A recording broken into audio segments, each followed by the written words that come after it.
नंद बाबा यशोदा खूब सेवा करवाते हैं ठाकुर जी से, ठाकुर जी खूब सेवा करते हैं दोनों की। सेवा करके एक कथा प्रसंग ऐसा आता है कि यशोदा मैया की सेवा करते हैं लाल जी, और सेवा करके फिर ठाकुर जी नंद बाबा की सेवा करते हैं, फिर सोने जाते हैं यशोदा मैया के पास, मैया से लिपट के सोते हैं लाला रात में। नंद बाबा की बड़ी इच्छा होवे, बोले लाला मोते लिपट के ना सोवे। एक दिन ठाकुर जी बोले, एक दिन नंद बाबा बोले लाला तू आज मेरे पास सो जा। तो ठाकुर जी मना तो कर नहीं पाए, लेकिन रात्रि में जब सोए तो रात भर सो नहीं पाए। दिन में मैया तो बोले रात भर बाबा की दाढ़ी में इर्झो रहो मैं, मुझे तो नींद ही नहीं आई। और बाबा की मैया हाथ पांव इतने ज्यादा निष्ठुर है, मैं तो रात भर मेरे दर्द है गो, तुमको को मक्खन लगा दे, मैं तो श्रम है गो रात भर। दूसरे दिन फिर मैया के पास सो गए, तो नंद बाबा को बड़ी पीड़ा होती है, लाला मेरे पास ना सोवे। तो ठाकुर जी ने मन में विचार किया कि कहा करूं बाबा को सुख कैसे मिलेगा, दोनों को सुख देना है, क्योंकि इन दोनों को सुख देवे ही तो मैं आया हूं। तो ठाकुर जी पता क्या करते हैं, रात्रि में सोते समय अपने वस्त्र उतार देते हैं और छोटे से गोपाल जी और नंद बाबा की इतनी बड़ी बड़ी बगलबंदी उनको पहन लेते हैं। उसको बोलते हैं गगदल। सर्दियों के जब श्रृंगार होते हैं ठाकुर जी को तो गगदल धराई जाती है, वो नंद बाबा की होती हैं। उसमें ठाकुर जी के हाथ भी लटक जाते हैं, नीचे तक ऐसी लटकी रहती हैं। तो रात में नंद बाबा के वस्त्रों को पहन करके ठाकुर जी सोते हैं, इस भाव से कि मैं बाबा के गले लग के सो रहा हूं। क्यों? बोले पास जाऊंगा तो दाढ़ी चुभेगी, बाबा के निष्ठुर हाथन तो मुंह को दर्द है जाएगा। तो वस्त्र नंद बाबा के पहनते हैं और लिपट के यशोदा मैया से सोते हैं, दोनों को सुख प्रदान करते हैं। क्योंकि बंधुओं यही उद्देश्य है, मातृ पितृ भक्त बने हम, तब ठाकुर जी हमको स्वीकार करेंगे। जो मातृ पितृ भक्त नहीं है ठाकुर जी उसको स्वीकार नहीं कर सकते। इसलिए आजकल के बालकों को आप उनको जबरदस्ती आप उनको गायत्री, मैं कई घरों में जाता हूं, बच्चे गायत्री मंत्र सुनाते हैं, गायत्री नहीं सिखानी चाहिए, अभी उनको याद कराओ लेकिन बुलवाना नहीं चाहिए। गायत्री के बड़े नियम है। ये नासिक में आप जिन जिन लोगों ने नासिक वाली कथा सुनी, ये हमारी जो वेशभूषा थी वहां पर बिना सिले हुए वस्त्र पहनना, नखों का छेदन नहीं करना आदि, ये सब भी नहीं करना, मौन रहना, त्रिकाल गंगा जी स्नान करना, ये इतने नियम किसके लिए थे? केवल और केवल गायत्री का जप करता था मैं, इसलिए इतने नियमों में रहना पड़ता है गायत्री पढ़ने वाले को, नहीं तो गायत्री उल्टी हो जाती है। गायत्री भैया सामान्य नहीं है, संपूर्ण गायत्री का ही विस्तार है श्रीमद् भागवत। उसको ऐसे ही बोल देते हैं हम लोग, नहीं बोलना चाहिए। बच्चों को आप स्तुतियां आदि ये सब बाद में याद करा देना, सबसे पहले उनको सेवा सिखाओ, अपनी सेवा सिखाओ। सबसे पहले सेवा आनी चाहिए। तो विश्वास भक्ति की पहली धारा, दूसरी संबंध, ठाकुर जी से कोई भी एक संबंध रखो, और तीसरा समर्पण। सूरदास जी महाराज कहते हैं, साधन और नाहिया कली में, जासो होत निवेरा, सुर कहाँ कहे दुविध आधरा, सूर कहाँ कहे दुविध आधरा, बिना मोल को चेरो, भरोसो दृढ़ इन चरणन केरो। दुविध आधरो, सूरदास जी कहते हैं मेरी तो दोनों आंख ही नहीं है। सूर कहां कहे दुविध आंधरो, बिना मोल को चेरो। केवल और केवल अपने गुरु के चरणों के प्रति मेरा इतना विश्वास कि मैं दो नेत्र होते ना होते हुए भी ठाकुर जी की लीला का दर्शन करता हूं। सूरदास जी महाराज ने जैसा दर्शन किया वैसा दर्शन हम नेत्र पाने के बाद भी नहीं कर सकते ठाकुर जी का। सूरदास जी का दर्शन देखा कभी? शोभित कर नवनीत लिए, घुटरुन चलत रेनु तन मंडित गो रोचन तिलक किए। सूरदास जी का दर्शन है ये। आज हरि देखे नंगम नंगा, मोतिन माल गले और साजे छवि के उठत तरंगा। आज हरि देखे नंगम नंगा, ये सूरदास जी का दर्शन है।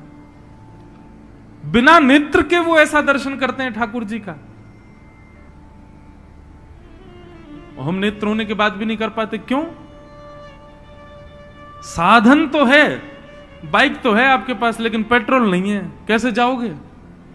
बाइक तो है, गाड़ी तो है, लेकिन डीजल नहीं है उसमें, तो कैसे चलोगे? ऐसे ही भैया, नेत्र तो हैं, कान तो हैं, जीभ तो हैं, हाथ तो है, पैर तो है, 10 इंद्रियां तो हैं, लेकिन विश्वास रूपी, आज की अभी इस उदाहरण के रूप में कहूं तो डीजल नहीं है, विश्वास रूपी, संबंध रूपी और समर्पण रूपी। तो ये सब साधन होने के बाद भी ठाकुर जी दिख नहीं सकते। तो सबसे पहले विश्वास, भरोसा ठाकुर जी के प्रति, और भरोसा ऐसा भैया कि चाहे कितना भी बड़ा पहाड़ गिर जाए, आपका विश्वास नहीं डगमाना चाहिए। इसको कहते हैं अहैतुकी भक्ति। क्या कहते हैं? अहैतुकी भक्ति। चाहे जो हो जाए, आपकी भक्ति ना डगमगाए।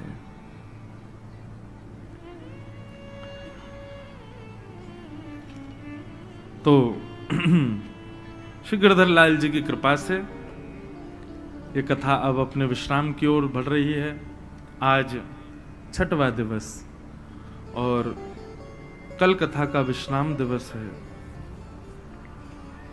फिर 25 तारीख से 26 तारीख से बंबई के उल्लासनगर में कथा प्रारंभ है। कई लोग यहां मुंबई से भी आए। मैंने कहा इतनी दूर आए, हम तो वहीं आ रहे थे, लेकिन ऐसे ऐसे लाल जी के प्रेमी हैं, सब जगह से आ रहे हैं, तो परम सुख मिला। अब आइए आज की कथा में प्रवेश करें। आज रास पंचाध्यायी और प्रेम स्वरूप की कथा है। ठाकुर जी ने अपने बाम हस्त के 51 उंगली पर गोवर्धन पर्वत को धारण किया है।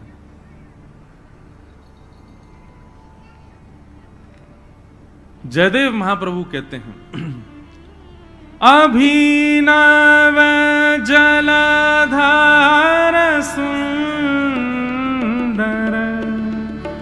धृतमंदर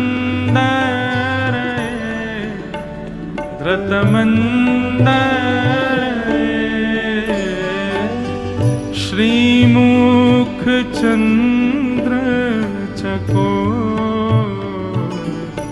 जय जय देव हरे।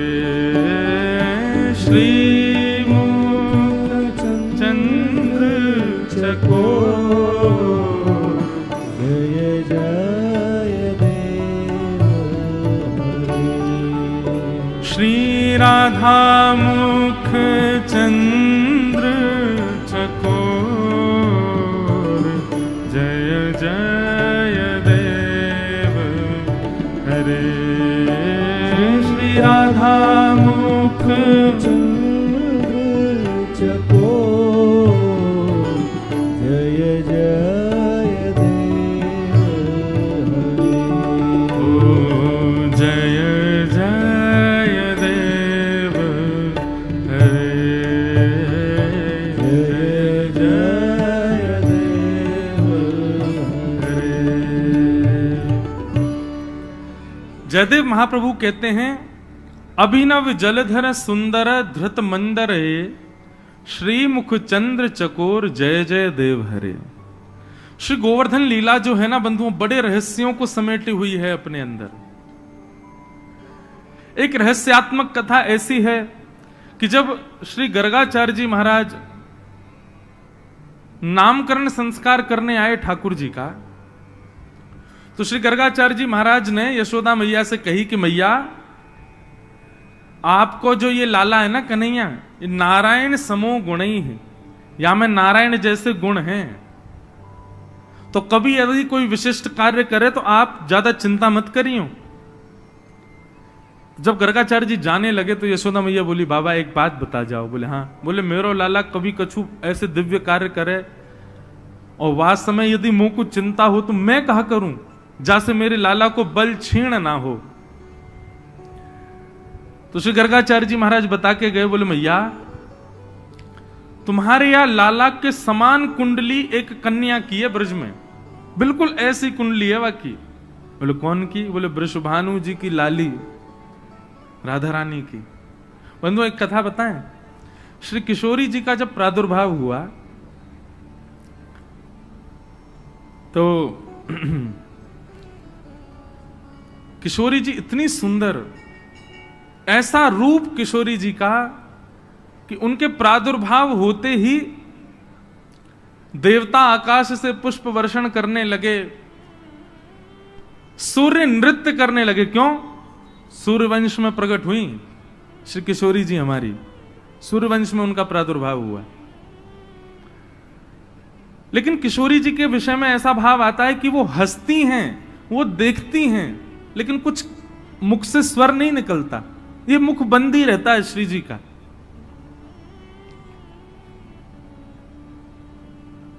ऐसा वर्णन आता है कि वो प्रसन्न होती हैं, हाथ पांव भी चलाती हैं, पर ना तो कुछ कहती हैं, मतलब ना तो स्वर निकलता, बालक या तो रोता है या कोई स्वर निकलता है, और ना ही वो अपने नेत्र खोलती हैं। ये भी भाव है कि वो नेत्र नहीं खोलती हैं अपने, ऐसे ही रहती हैं। कीर्ति मैया गोद में खिला रही हैं, वृषभानु जी गोद में खिला रहे हैं, सब ब्रजवासी आनंदित है रहे हैं। एक बहुत सुंदर भाव है। हमने कल, हमसे बहुत दिन से बहुत सारे लोग कह रहे, बोले महाराज जी श्री जी का कोई भाव, श्री जी का कोई भाव। मैंने कि श्री जी को भाव ऐसे ही ना आवे, और जब श्री जी आ जाएं तो फिर कोई और आ ही ना पावे। अब आप सुनना चाह रहे हो श्री जी को, और आज होना है रुक्मणी विवाह। अब रुक्मणी कैसे आएंगी जब श्री जी आ गई?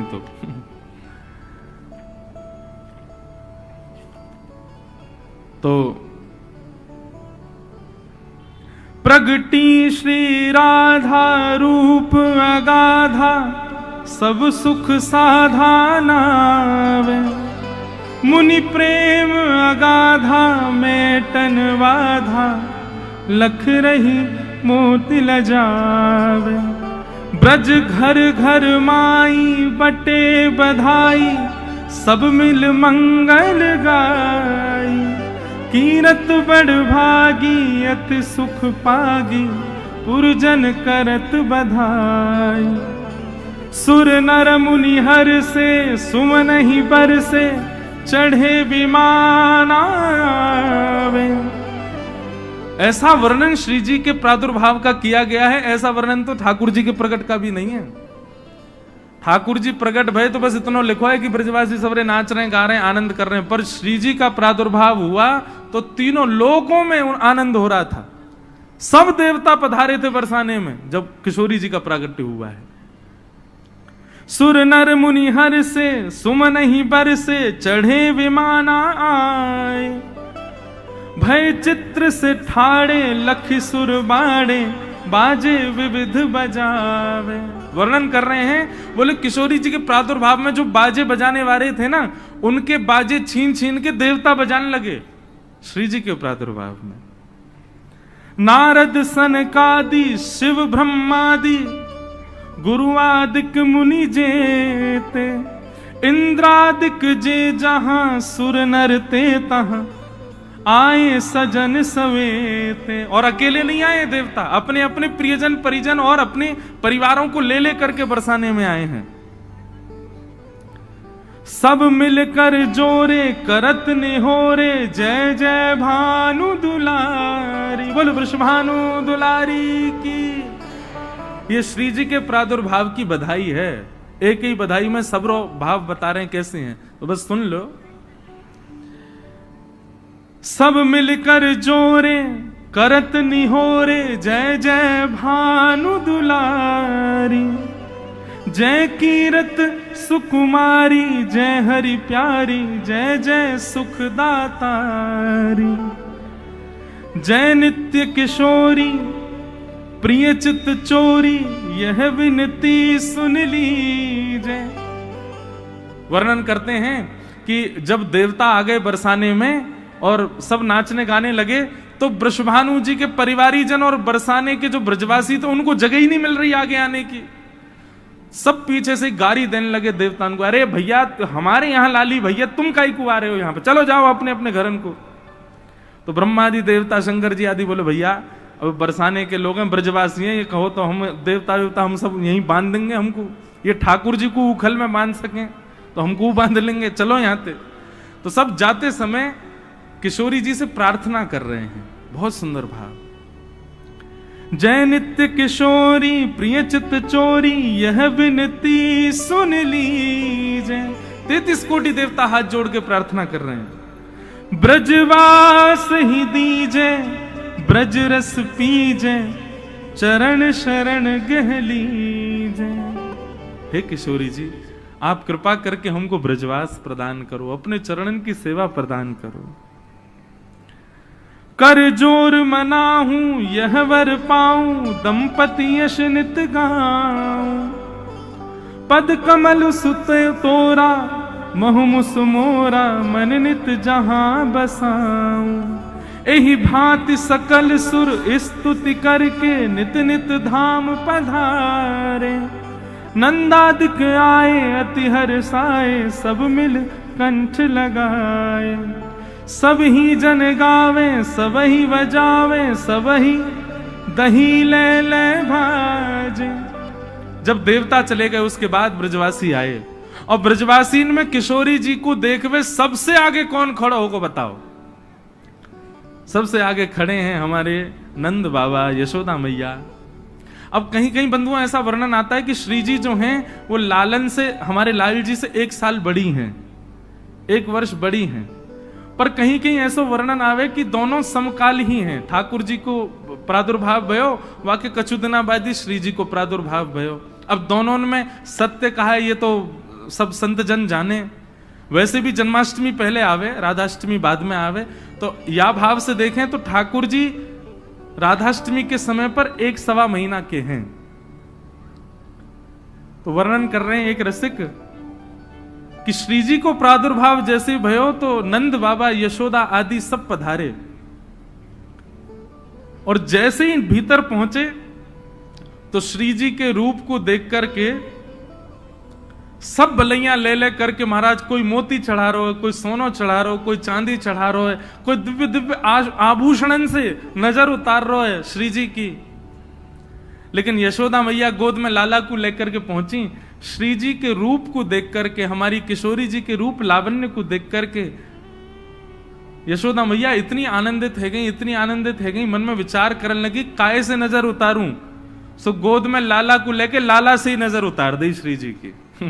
लाला से ही नजर उतार रही हैं। बोले जी बढ़िया कार्य आई, कारो कारो सो, यही तो नजर उतार दूं किशोरी जी की।